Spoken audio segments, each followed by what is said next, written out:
بسم الله الرحمن الرحیم. شروع کوم په نوم دی الله چې ډیر مهربان او زیات رحم کوونکی دی.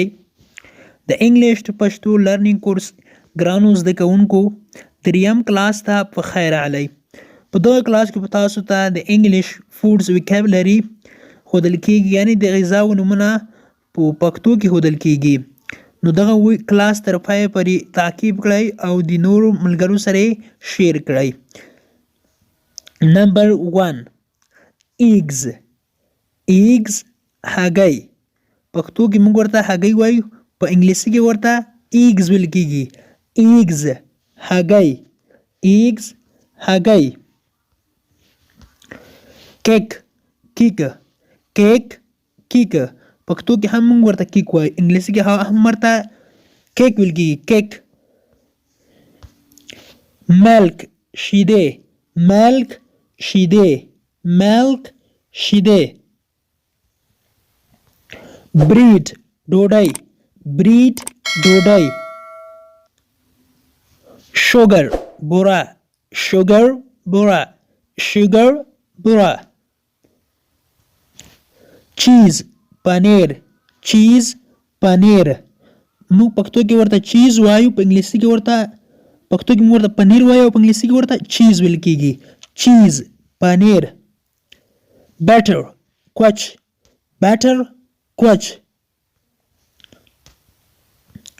رایس وریجې. رایس وریجې. رایس وریجې.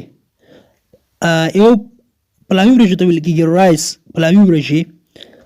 چکن چرګوړی، یعنی چرګوړي ته هم ویل کیږي، همداشان چکن څه ده چرګ ته هم ویل کیږي، سرکه د چرګ سرکه غوښې ته هم ویل کیږي. چکن چکن چرګوړی. کافي کافي قهوه. کافي قهوه. ټي چای. ټي چای. ټي چای. آیل غوړي. آیل غوړي. آیل غوړي. چپس چپس. پښتو کې هم ورته چپس وایو، پوټیټو چپس، یعنی الوګانو چپس ته ویل کیږي. چپس چپس. فلور فلور اوړه. پښتو کې موږ ورته اوړه وایو، په انګلیسي کې ورته فلور ویل کیږي. فلور یا ځینې خلک یې فلاور هم تلفظ کوي، خو اصلي تلفظ یې فلور ده. سټیک کباب. سټیک کباب. سټیک کباب. که چیرې تاسو چاته وایئ چې زه کباب غواړم، داسې به ورته وایئ I want a steak. زه یو کباب غواړم. میټ غوښه. میټ غوښه. میټ غوښه. همداشان بیف هم ورته ویل کیږي. بیف غوښه. بیف غوښه. دغه د انګلیسي لغاتونه وو، انګلیسي د پورس ویکیبلري وه. هیله ده چې یو څه مو زده کړي وي. که غواړئ چې نور کلاسونه وګورئ نو لطفا زموږ چینل سبسکرایب کړئ او